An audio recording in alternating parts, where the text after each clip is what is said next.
out, you know what I mean?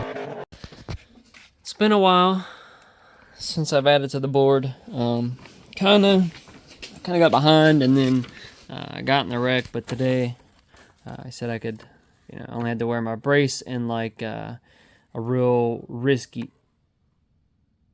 What's that? Real risky times or areas. Like if I go somewhere, I might fall down, or I think I might really need it. So, going braceless. So this is the list of the new ones I can see, of course. Again, if your stuff is set on private, I cannot see that you're subscribed to me, so I can't add you to the list, because there's far more than just these. I'll go ahead and add these. I'll go ahead and start writing them down, and then we'll go down and give them shout-outs.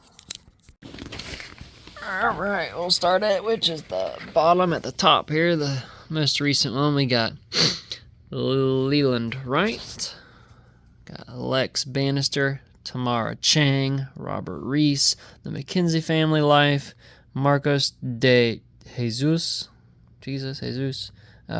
Joseph Edge, Michael Orr, Destry Fike, what's up, guy? Race to be Won, Donald LeBleu, some sort of Russian Ankropasnak Diskask. Some crazy looking stuff. Victor Manuel Malado Gonzalez, Appalachian Hillbilly. I got Jason's World, Cole Burrow, Kyle Clough,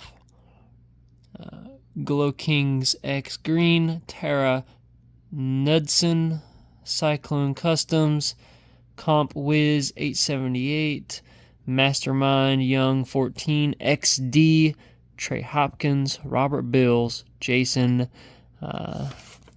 Bennings, Michael Cornett, Your Random PAO, AZ Side, Justin Hill 1528, Christian Miller, Properties for Clients, Sazon, Dennis Pape, Darrell James, Dakota Tales, Heymood _91, and Darren Atkin. Appreciate you guys a lot. This year, I'm going to try and step up my game a little bit. I'm going to try to get more content out, and I'm also going to try to make the content a little better quality and think ahead on what I'm doing. I'm going to try not to just be sporadically trying to do things and, I end up missing half of what I'm doing and things just end up a mess. I'm going to try and think them through a little bit more and try and make them a little more entertaining, or something you want to watch where it's not so boring and it's just, me just going back and forth. So I'm going to try and get some of my own stuff done this year. So I'll work on the Volvo first. I'm going to try and get it in and get it started here beginning of the year. That's the big game plan for that, is to get that done. I'd like to be able to start driving it. I'll worry about the AC when the summer gets here and I really need it. But for now, I'd like to get it running. I'd like to get it fired up with a turbo setup, drive it around, cruise it, enjoy it a little bit, take it on a road trip or two.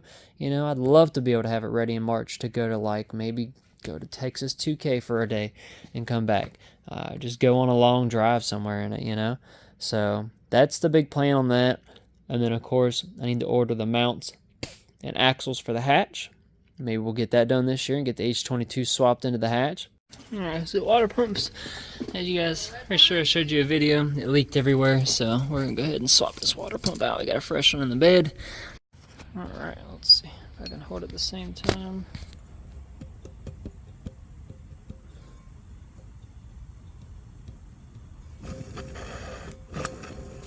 Yeah, everything's toast.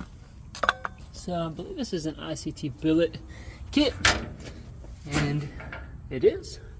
It's a nice little kit. You can see how long that thing looks like it's been dripping water down there, though. Did he paint the front of this thing orange, or is it just a reflection of the light? It looks like it was painted orange. Yeah, because these are the gaskets. You got one red, one blue. They don't look to be in bad shape. So we'll go ahead and throw these on because we know they're new. Puppies! What are you doing, Smalls? Mama! Doing, Mama? Doing hoodoo? Oh, Hoosier? Oh, here rolling in the grass. Getting you some sun, huh? Getting you a tan? Also, I like the shade better.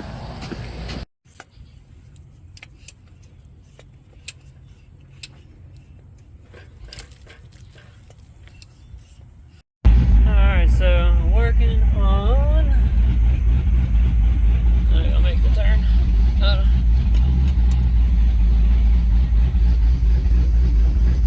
You're showing me crap.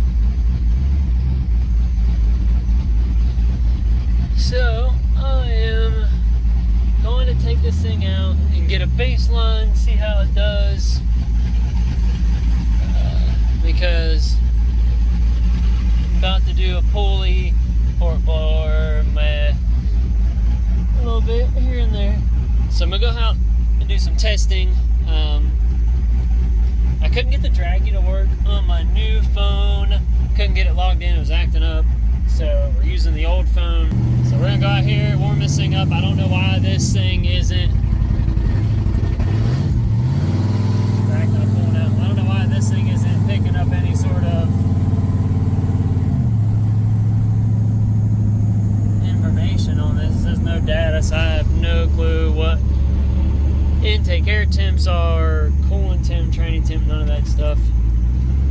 Not a clue. I unplugged this one from charging, which all that does is control the air ride, which I need to bring the ass up just a little bit on one side. Oh, she's bouncing.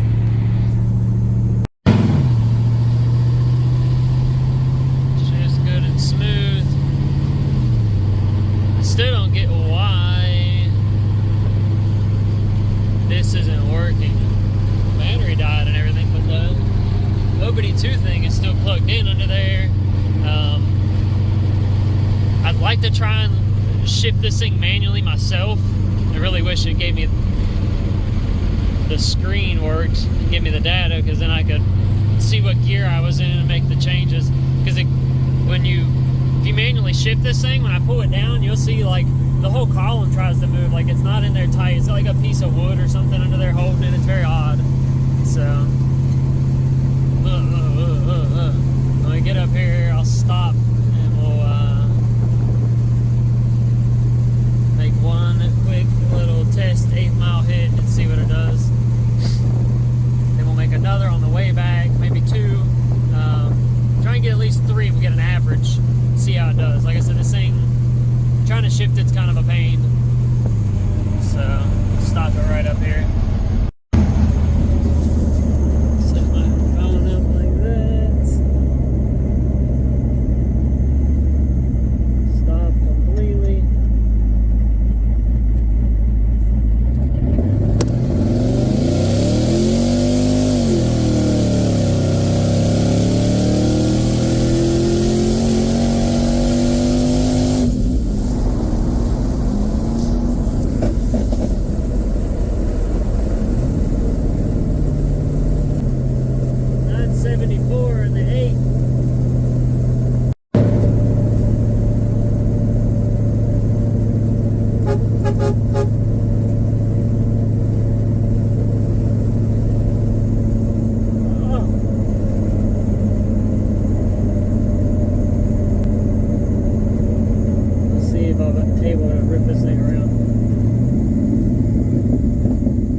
needs a better shifter. Like I said, this shifter is kind of a pain. I thought I had it down in first and it was still in second because it made the shift. As soon as it lit the tires and got some wheel speed, it made the shift very quickly to second. So it really killed the power.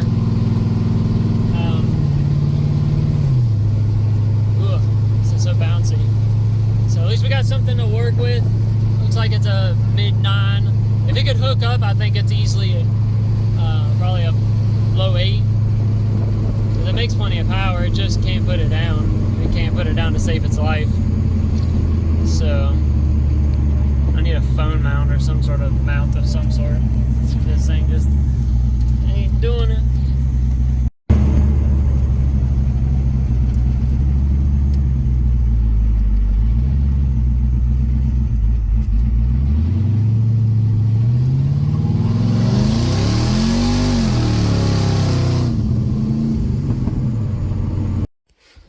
Alright, so take a look here. So 0 to 60 spinning a lot. 676 was the first one, and then I've got a 5 to 60 in here, which is a 565, which is a little more telltale of how well the car does, not so much the driver. A lot of times, like Car and Driver or Motor Trend, when they test a car out, they actually end up doing like a 5 to 60 to get a more consistent time, and it kind of takes like tire spin or driver error out of it. You know, so if someone spins and pedals or whatever, if it just lets them roll out and get hooked up, they don't have to worry from a 5 to 60. Once you're hooked up and going, you're good. A lot of times trying to leave that 0 to 5, you end up spinning a lot. So they end up doing a 5 to 60. So I do a 5 to 60 to try and get a more equal time of, something that's the same and consistent, and it's not going to, make a big difference. Like spinning is a whole second from 0 to 5 mile an hour from spinning. So first 8th mile, we did 974 at 80, almost 81, 80.7. Then I let off way before the quarter. You can see I let off like right there, and then coasted to a 15 at 73. Heck, that'll probably show the 1,000 foot, 1260 at 78. I'd already let off there too, because 8th was 80 miles an hour at 970. And the second one looks like we did a 10-10 at 78. I don't know if I just spun a lot on that one, I think. Then the last one was the best one. We did a 945 at 81.6. This thing's probably 11-second truck. It's not too awful bad. If it's doing 1219s coasting to 83. So 1,000, I would assume it's probably able to do 12s in the quarter, probably. If hooked up, it might be able to get a high 11. So I don't see why this thing couldn't do mid-12s on this tire setup if I stayed in it. Got us a pulley on the ground. Got us a pulley. Got a water meth kit. And then port the blower snout a little bit.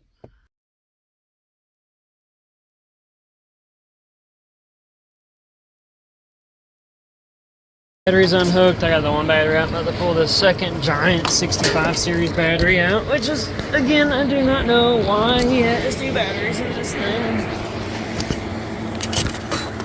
Makes no sense whatsoever.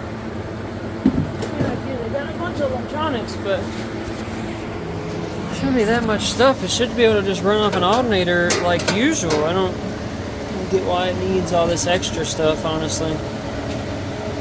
This room could be utilized for an intake, because I'd like to build, or that side could be utilized for an intake, whichever. Like we could put an intake over here. A lot of random ECUs over here, so the battery's good over here. Then it'd be better to put an intake over here. So if we could build, I hate that it's like right. Well, I guess it's hot. I guess it's like super duper hot. I must need like a straight coupler and then come up and down. And go down into this inner fender well somehow, but we'll get to that road when we cross it. We'll go ahead and start unhooking some stuff. this thing ready to come apart. I'm about to pull blower lid off. I got to drain the rest of this coolant out of this. I did not drain that yet. I'm going to drain this coolant, and then I'll pull the hoses off the back of the lid, pull the lid up, and then I'll work on taking the snout off maybe, or I'll just unbolt the blower, pull the blower, then pull the snout and whatnot. The end, like in here is where all the meat and potatoes for a port is. That's where all the good stuff is. Look how restrictive that is. Passenger side is like the bad side. Like this is, driver's side is the high flow side right there where it gets a lot of easy air. And that side over there is like really, really thin. Like I can't fit my hand between it. It's so thin. So that ought to really open up. Got the lid off, and she's not in the best shape at all. I would assume that this is probably not efficient at all in most places here. Like the fins are really tore up. Like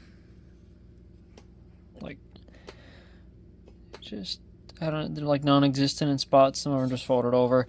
And then he said it had a leak, and you can tell definitely like they tried to seal it up.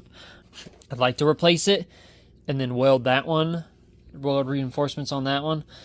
This one you can see the divot right there and right there. So taking a peek in here, I was just taking the injectors off. Just tinkling a little bit. And looks like, what is that? Just a piece of that stuff coming off of the brick. Is this a fin? It looks like a fin. And there's just a pile of like oil and stuff in there, and then of course same thing in here, whatever this nasty old looking stuff is. Got the snout off, and if you guys can see in there or not, it doesn't look very promising. I don't know if I want to even attempt to pull that off. It is very corroded looking, and then if I take my finger and wipe it off that, it's got some like weird clay looking stuff on it. I don't know what that is. So this is the big restriction point though on it. So. Alright, I got the spots marked out where I'm going to start taking material off on this side. The other side I'm not going to open the throttle body up much because it is really close, like perfect to the size of the snout. So working on front side of the snout, not going to take any of this off. I'm just going to leave this because the throttle body matches it perfect. Plan is I'm just going to knock this down as far as I can. We're not getting crazy, so I'm not trying to weld the bottom and make this completely a round smooth spot. I'm just trying to knock some material off. The main thing is like this side of the the blower, this gets plenty of action. Driver side rotor gets plenty of airflow. It's in there that gets restricted, and I've got a good bit of it knocked down. But what I've looked though, there's a lot of material still to take out here, there, and then see if I can here, there, and then like down in here. I need one of those little thumb pointer things. So a lot of this can be taken down still, and then looks like up in here, and then massage this out to kind of make it more round, and then take some more off there. So I'm gonna work on this now. So we got a good bit of this thing hogged out, looking pretty good. There's quite a good path in here now. Before I could probably barely fit my pinky finger in like that. So a good bit of meat off. I took a lot up here, that way it would, a lot of the air would want to go this way to try and get in and around to the second rotor. So about to take, I went from just a single slice to a double cut blade to take off less material and smooth it out some. Now I'm about to go to a rough wheel, and then I'll just slowly work my way down until I start getting to these little polishing pads here. So see if we can get this thing smoothed out the rest of the way. Yep. Alright, so just finished up with this little lighter sandpaper in some small areas, and I'm gonna take a scuff pad here and I'm gonna go over and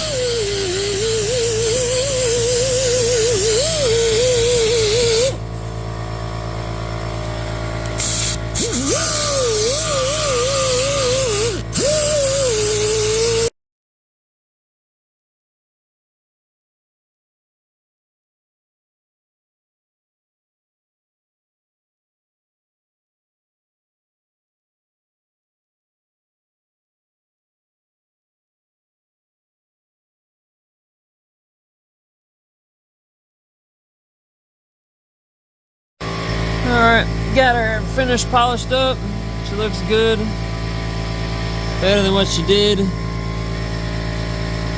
That side right there is the big opening. That's what really needed opened up. So, got some good airflow now. My babies. I know it's late. So now I just got to work on porting down into that intake. 1 second. So I'll make a paper gasket basically on the front of that. So make a paper gasket and then outline it, cut it, and then I'll set it on this in the same spot through the bolt holes, and then I'll outline, scribe, whatever I need to just massage off to make it match the other one. Alright, so I made just this little template where I could just lay it over the bolt holes, the bolts in it, and got myself a pattern made out here. So I'm gonna go ahead, I'm gonna go in for the night. It's already getting late. I'm kind of clean up real quick, and then I'm gonna go in. It'll come out tomorrow, and just, like I said, the only thing I'm really doing is just, I'm port matching this to match the rest of that. That's it. Alright, got her finished up, about to bolt her on. That's that side. This side, got it opened up, matches pretty good. Everything cleaned up. A little bit more here, get cleaned up, and then we're gonna mate them together. Alright, let's see what she looks like in there.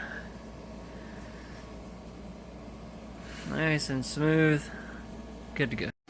So we got 2.7, 2.4. Quite a difference more here. You can literally all the way around. It's pretty big difference here. So look, let's do it like this.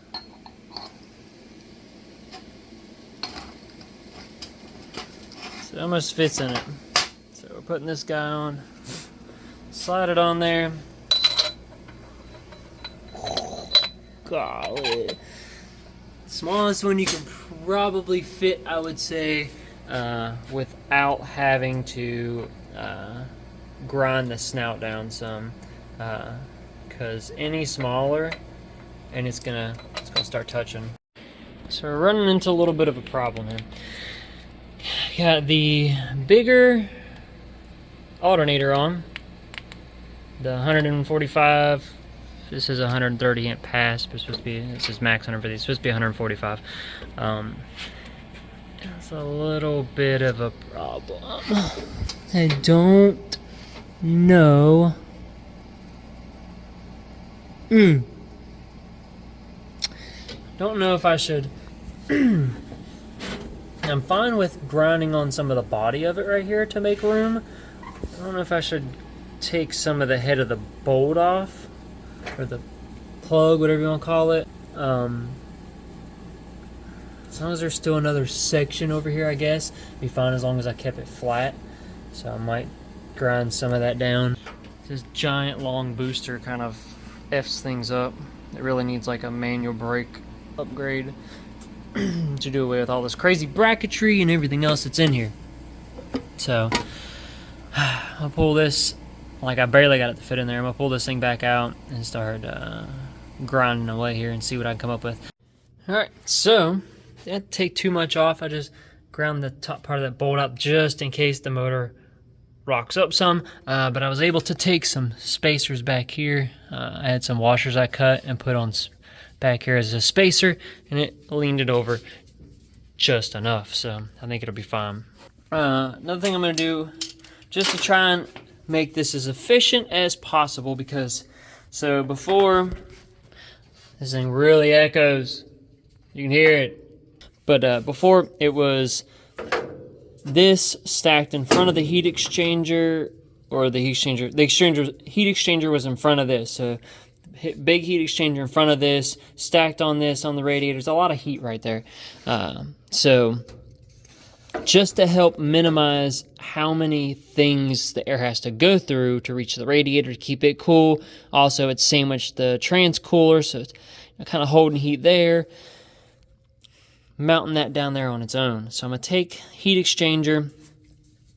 I've got it down here. I've got an elbow on it.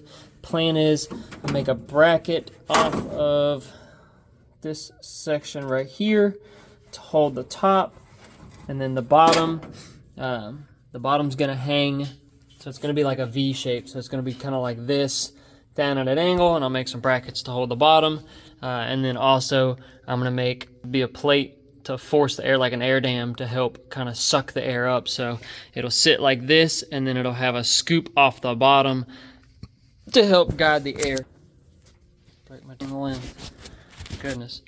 So then it'll have an air dam to help get the air into it so it doesn't miss it. So I got some brackets kind of folded up and pre-made here. They're gonna go on the top here, and then there's a section of the frame that runs across. I have to pull the bumper, drill a couple holes. If I just drill one hole on each side, put a threaded insert in each side, and that should get me the ability to hang this off of it. And then I'm gonna work on figuring an option to hang the bottom side somewhere. I'm not sure where yet. I'll probably have to make a bracket also, but like I said, I'm not exactly sure where I'm going to run it. So we'll get to that bridge when we cross it. Alright, so got brackets made, holes cut, about to put in threaded insert, thread insert, whatever you want to call it. So that's ready to go in, and then I can bolt this up, and then I can figure out the support I'll make on the bottom. I'm going to try and use the other side that are like these, if I'm able to. If not, I might have to just weld a tab on that sits up under here somewhere. The heat exchanger mounted. I love threaded inserts. They make life so much easier. So I've got, that's the bottom, that's the top. So you may be asking, Jonathan, isn't there a bumper that hangs out there? Like, doesn't this have a bumper that sits in front of it? You know, how's it gonna get air? Well, yes, it does have a bumper. The bumper stops about right here somewhere, and it curves down. I'm about to make a template, so I'm going to make an air dam for it. So basically, it's going to be an air dam. It's going to come down.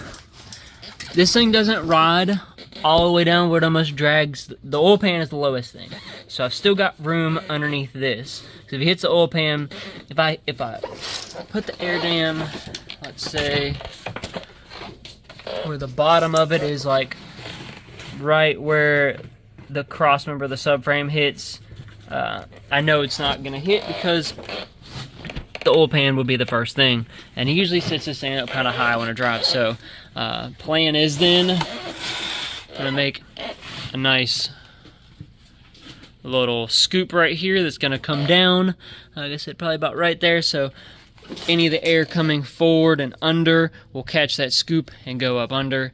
So that's the plan. So it's gonna mount on these back two bolt holes, come down, up. I'm gonna try and fold the ends up to where they fold up about like that, going down, so it'll fold up, so all the air will be catching and trying to go up. And then of course it'll have a strap that'll come up to each one of these and mount. Alright, so she's done, she's painted, she's on. That's it from below. There's another scoop right there. So whenever it's going down the road, it'll catch some air like that and go up and under also. I'll see what it looks like with this on, and then I may make some adjustments afterwards. If I feel like it's not getting enough air, I'll try and pull this vent down a little more and try and pull this down some if I can. Put the wire up, some connectors on this, some quick connectors. Oh, I got these from Amazon. I'm gonna pay crazy money right now for some Deutsch ones.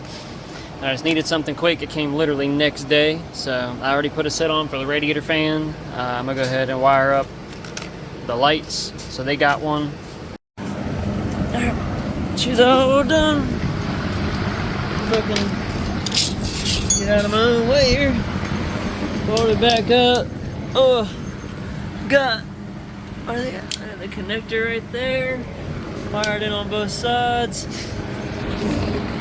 And then this thing is done. So from up top, can't tell it's there. So you see what kind of IAT difference we get. Now I can get some good fresh air, and it's not just being heat soaked by the radiator or traffic or anything like that. It's got its own little source of air from under there. All right, first fire up here. Oh, she's working now finally.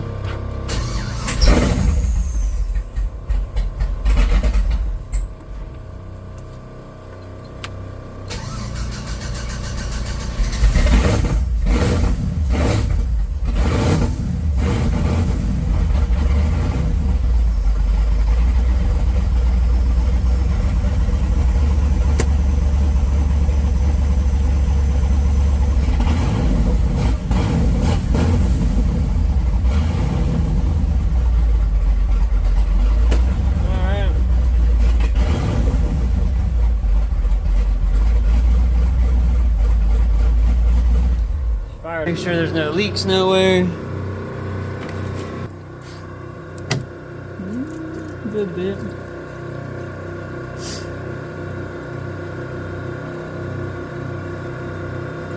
No, she's thirsty. Goodness gracious, she's thirsty.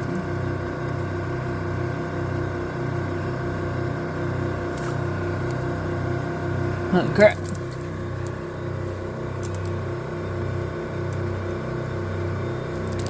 The cooling system. Alright, let me sit this old girl on the ground and get the laptop out. Alright, I think I got her about ironed out here. It's doing pretty good. Part throttle wise, I can jump in it and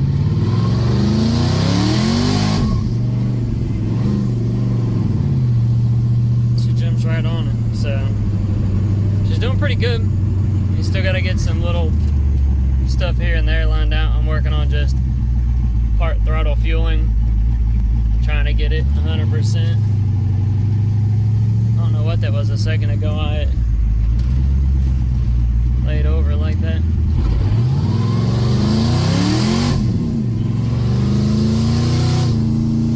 Alright, I think I got it fixed. Earlier I made a pull, you could hear it go and fall out on its face, and I was just doing some looking, and whenever I was scrolling through some other stuff, I saw a guy posting talking about, oh, this is the port and how they're bypass valve should be hooked up on a swap. And because I had pulled everything off when I put the snout on, so I was like, oh yeah, at the bottom, and I was hooking up the boost gauge, and I think I had it backwards because I was scrolling some more through some other stuff, and it seems like it's supposed to be completely different. So maybe we won't have that issue now.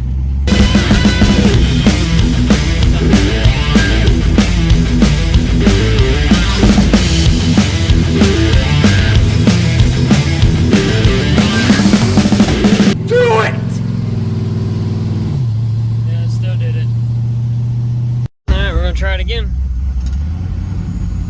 See if I got it fixed this time. I think it may have been the elbow to the intake or the intake itself. The elbow to the intake is really soft. So I'm curious if it was sucking it shut now that it's port a blower and it's a much smaller pulley. It's really sucking the air out. And I really think that this gauge is correct. It's showing 12-ish pounds because I found absolute mat pressure on here, and it's showing like almost 27 psi absolute, which would take away like 14.5 or whatever, and that gives you roughly 12. So this thing has got to be correct. So fingers crossed that was the issue, because it would literally cut the airflow, so it would drop injector, and timing would go up because of the airflow change. But it seems like, so we're gonna go test it out. I got nothing on the throttle body, it's just open, so we'll see if that made any difference. Fingers crossed. Because that pass time, it wouldn't take anything. It wouldn't take a damn thing. As soon as I'd go to like stab it, past like 50%, it would just buh. So we'll get out here and we'll take a stab at it and see what she does.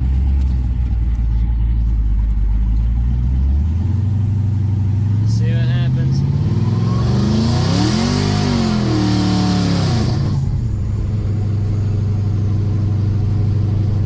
Seen better. They made a shift, it didn't hit watt though, so I don't know, or it didn't hit rev limiter, so I don't know if that was the fix or not.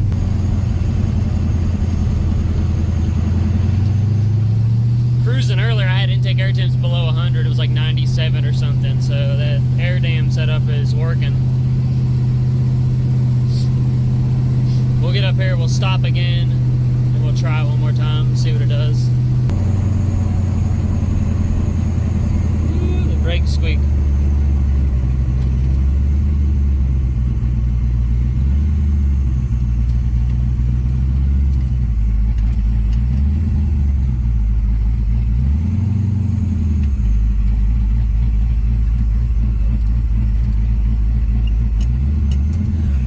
She does. If it hits the rev limiter and hangs out, we're good. If not, that's some fucking thinking to do.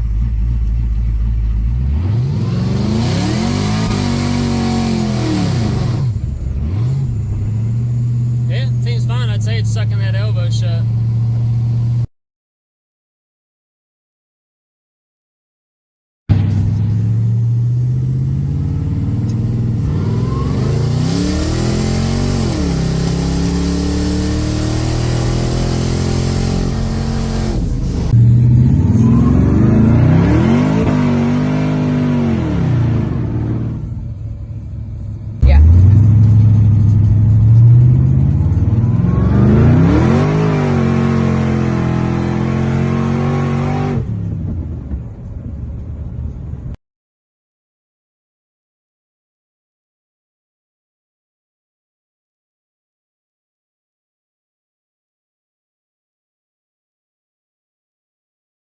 Give me that.